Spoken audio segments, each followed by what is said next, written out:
Hello, everybody. Scott Golden here with the AEW Dark Review for the 23rd of August 2021.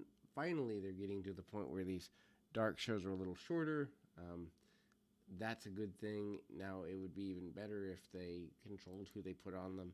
But again, they've hired people that don't belong. Anyhow, 5 matches on this particular program, which means it'll be easy to get through.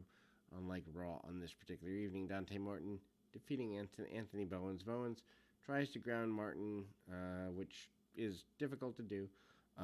Martin is basically the Hardys meet the Bucks, meet the flippy floppies of 2021.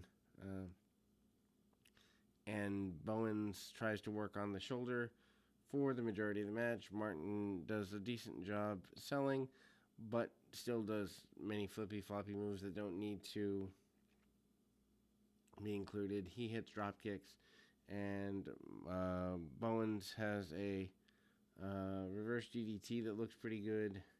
Martin wins with 14-5 record with a rough landing. Varsity Blondes, Julia Hart, Warren Johnson, and Jack Mason. Or Zach Mason. I'm a fan of the Blondes, but I don't necessarily think they belong on this after having tag team title shots and all that stuff. So, matches to build the Blondes ahead of their tag team title eliminator tournament against the Lucha Brothers, taking place on Wednesday. Hart and Big Swole challenged Diamante and a partner of her choosing, which ends up being Nyla Rose, to a tag match in the near future. Not exactly the best use of poor Julia Hart. Mason and Johnson work over their opponents as heels, and they are pretty good in that role. Match builds towards a hot tag to Griff Garrison, and he manages to be a key in the winning of the match. Brian Pillman Jr. hits Eric Pillman to pick up the win for his team and taking them to 17-4.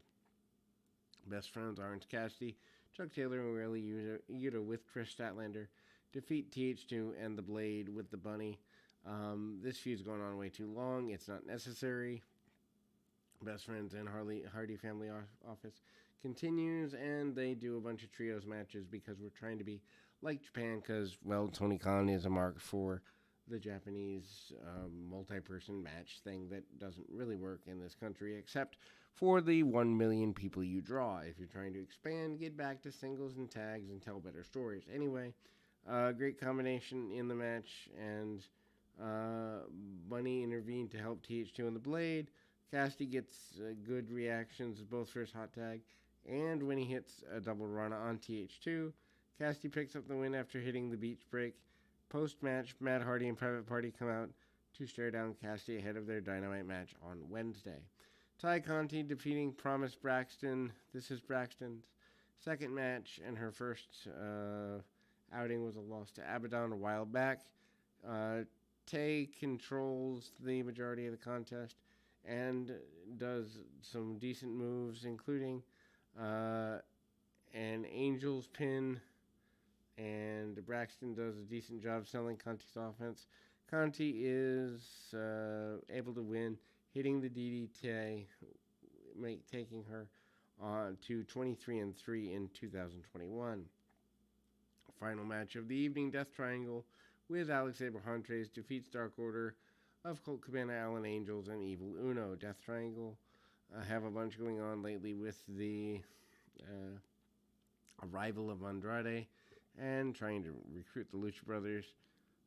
Pac is facing Andrade at All Out, and before the match, Andrade, Chavo, and others come out to ringside. Rey Fenix does a bunch of needless spots, and Penta chops Angels, and the crowd chant for another one in Spanish, which admittedly is cool. They are over with that crowd.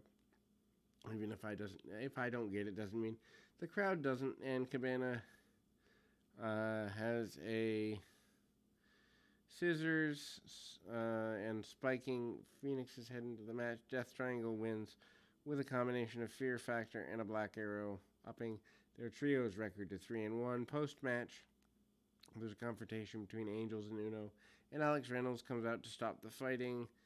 The Dark Order, I imagined, will be separating soon, and Eddie Kingston on commentary is good, and he has a future in that if he wants it. Anyway, we'll be back with more right after this.